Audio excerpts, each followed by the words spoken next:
Сәлем досым, қалың қалай? Алдыңғы сабақта біз полный программамен танысып болдық. Енді монтажға көшейік. Ендеше кеттік.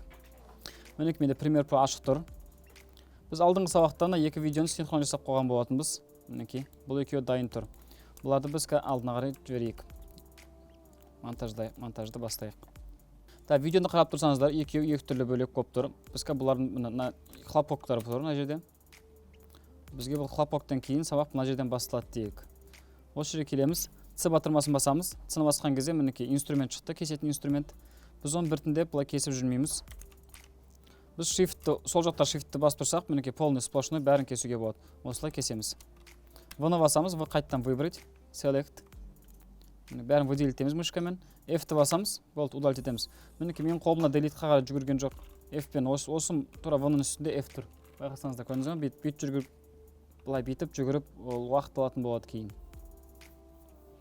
Енді мына пустой жерге басамыз. Біз мына видеоны алды қарай жылжыту үшін бұлай ұстап жүрмейміз.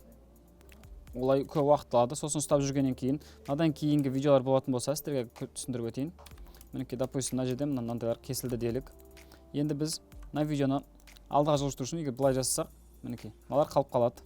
Бұларды табит жылжытып жүргеннен гөрі біз пустой жерге басамыз да Q-ді басамыз. Бағана Q-ді біз Ripple Delete-ке қойған болатынбыз. Q-ді бассақ, бүкіл видео алды қарай жылжитын болады. Сосын ортасына да кейде ортасына видеоны кесетін болса, тоже ақ болады. Басқаннан Q-ді басамыз, орнына келеді. Соңғы жағын алып тастайық.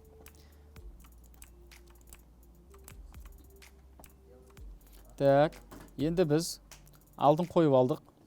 Енді біз давайте кішігірім бастапқы цветокоррекция бояуға көшейік. Ол үшін оң жақтағы окошкалардан басамыз. Мінекей, эффект емес, мына жерде Lumetri Color шығып тұрады. Lumetri Color сол видеоның полный цветокоррекциясын жауап беретін разделы. Бізде Basic Collection дейді, Creative дейді. Мына жақта люттар қойсаңыздар болады. Бізге қазіргі лют керек емес. Кривые. Мына жақтан ат мінекей. Былайынан. Мен мынаны ұстап қалыппын. Кешірім сұраймын. Бірінші видеоны белгілеп аламыз. Одан кейін барып бояуға көшеміз. Мінекей. Астыға түсірсек, темный участоктар, мінекей, яркий участоктар деген сияқты. Екі рет бассаңыз мышканың қатарынан қайтадан өз орнына келетін болады. Біз Basic Correction кірейік. Мына бізде температура, баланс белгісі холодный болып кетеді. Былай қойсақ, қатты теплый болады. Бізге ол керек емес. Бізде баланс белгі съемка барысында біз дұрыстап алған болатынбыз. Сол үшін бұл жақта қатты бұған уақыт құртудың қажеті жоқ. Экспозициясын кішкене қоссақ болады. 0,1 жетеді. Осы контраст береміз. Кішкене контраст. Highlights'ты көбейтсек болады. Светлі участоктарды. Shadow деген тень, темный участоктар. Оны кішкене азайтамыз. Оны көбейтетін болсақ, как будто алдында пленка тұрған сияқты болып тұрады. Ол пленканы алып тастаймыз. Мінекей. Кішкене ғана. Premiere Pro'да мінекей. Бізде светтердің бәрін қойып алдық. Съемка барысында достар, егер светтің бәрін дұрыстап, баланс белгі бәрін четкий қоятын болсаңыздар, бояуда көп уақыт құртпайсыздар. Кішкене ғана бит изменениялар қоясыздар, бұл сол жеткілікті. Бізге saturation керек емес. Астына saturation, насыщенность. Кәнекей, енді до-посты тексеріп көрейік. Мына эффект контролға түседі олардың барлығы. Мына астына қарай. Эффект контрол, каждый қойған эффектлердің барлығы осылай астына қарай, астына кете береді, слой-слой болып. Lumetri Color. FX-қа бассақ, өшеді. До, после. Көрдіңіз бе? Темный болып тұр, не то болып тұр. Мына уже более нормально.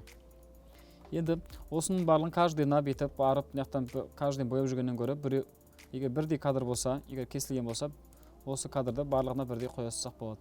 Lumetri Colorға барамыз, Ctrl-C, копировать етеміз, Copy-Paste, Ctrl-V. Көрдіңіз бе? Өзгертілді. Мына видеолардың барлығы өзгертілді.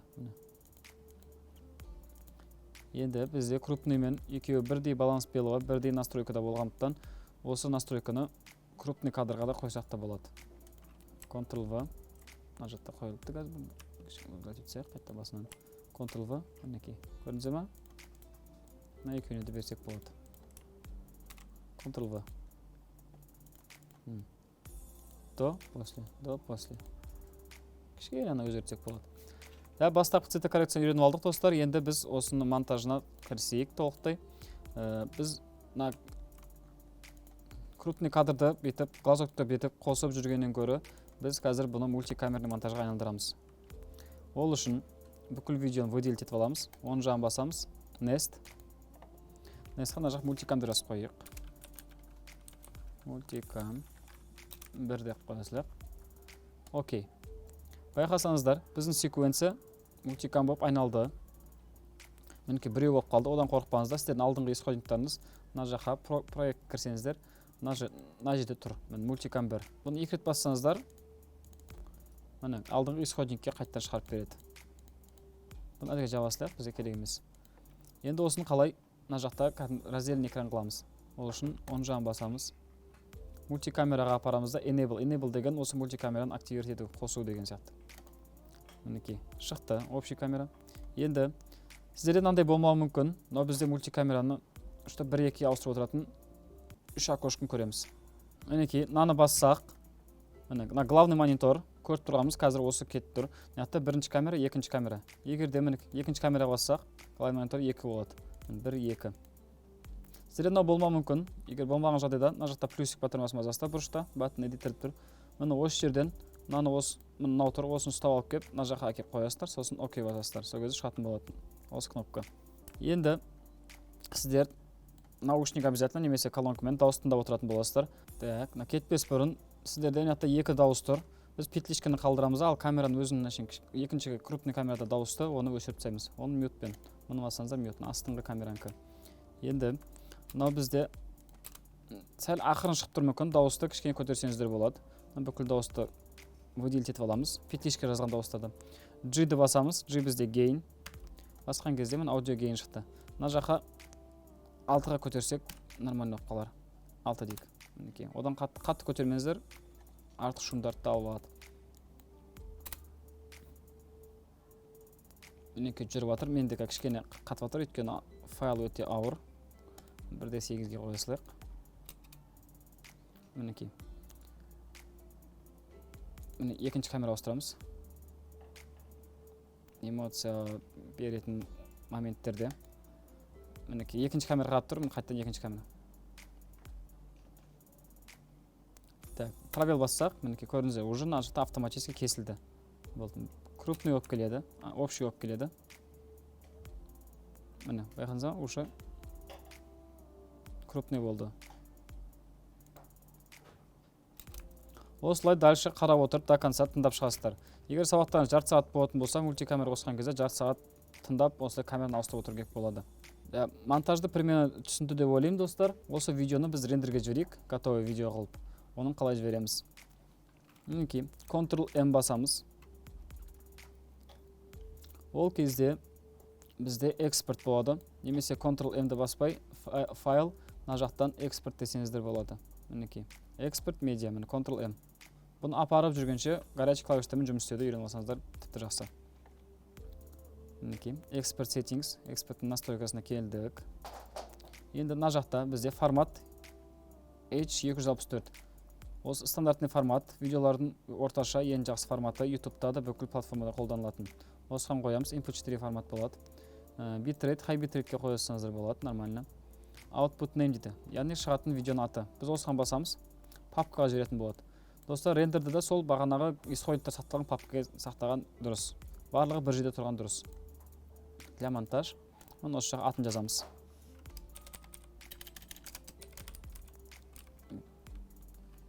Готовый сабақ деп жазып қойсылық. Бізде видеолар 4К формат сақталғаннан кейін, секвенс 4К ашылғаннан кейін автоматически мына жақта 3840 2160 4К форматында вывод жасағысы келіп тұр. Егер де сіздер бұны ауыр дейтін болсаңыздар, мына галочканы алып тастаймыз да. Мына жаққа 1920 деп жазсаңыздар, Full HD-ға 1920 Enter.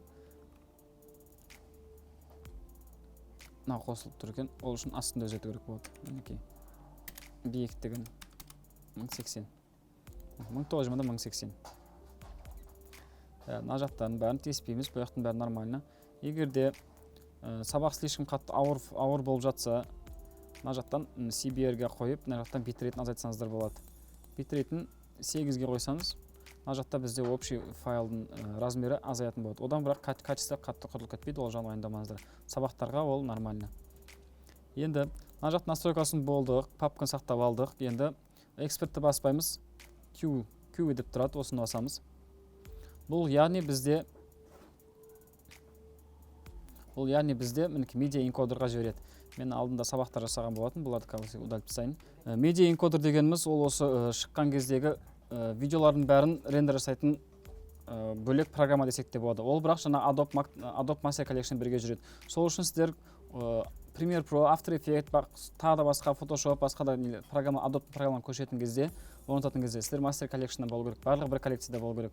Егер де бөлек жақтан источниктен көшетін болсаңыздар, мына Media Encoder мен Premiere Pro екеуі бірге жұмыс істемейтін болады. Ол кезде сіздер Premiere Expert жасайсыздар, ол кезде ол уақыт өте көп уақыт кететін болады. Сол үшін осы Media Encoderға жібереміз. Осы жақтан бастап мына жерде видеокартаны таңдаймыз. Мынаны бастап процессордан рендер жасайды, мынау видеокартамен. Жібергеннен кейін плейді бассақ болды. Мінекей бізде рендер жүріп жатыр. Бұл жақта обычный экспертпен Media Encoder жасаған рендердің екеуінің разницасы где-то 2 есе десек те болады. 2 есе Media Encoder тез жасайтын болады. After Effects-пен жұмыс жасаған кезде ол уақытында рендерге жіберіп барып, осы Media Encoder жасап, осы жақтан итоговый соңғы видеоны осы жақтан рендер жасайтын боласыздар. Бұның тағы да бір ерекшелігі, әзірге пауза қойып қойын. Егер де рендерге жіберіп қоясыздар, одан кейін тағы да мына жақта монтаждан тағы да рендер жасап, мінекей тез сіздерге түсіндіріп өтейін қазір. 001 деп қоя салайын. Бұны да QE дейміз. Мінекей очередь астына түсті. Мінекей бізде мына тағы да бірталай дайындап проекттердің бәрін видеоны рендерге жіберіп қойсаңыздар болады. Астына түсті. Мінекей play басам. Қысқа видео болғаннан тез жүреді. Кішкене күтетіңіздер. Мінекей біріншісі болды да автоматты түрде одан кейінгі видеоны сразу өзі автоматты түрде рендер жасай береді. Сіздер мысалға түні бойы жұмыс жасадық дедік. Видео өте көп, сабақтар жасағаннан кейін осы Media Encoder лақтырып қоясыздар, плейді басасыздар да болды. Үйге қайта берсеңіздер болады. Таңға дейін сіздің барлық видеоларыңыз дайын тұратын болады. Оларды отырып күтіп отырудың қажеті жоқ. Так, сонымен досым, сіздерге осы монтаж сабағы ұнады деп ойлаймын. Монтажын сіздерге барынша мен өзім қолданып жүрген бүкіл лайфхактармен сіздермен бөлістім. Сіздер де өздеріңіз осы мен жасаған бойынша Workspace горячий клавиштарын бәрін өздеріңізге келтіріп алсаңыздар болады. Осы бойынша монтаж жасап көріңіздер. Рендердің бәрін жасап көріңіздер. Егер сабақ ұнаса, Instagram'нан бөлісіп қойсаңыздар болады. Мен өз сторисіме сіздерге саламын. Келесі сабақта кездескенше достар. Давайте.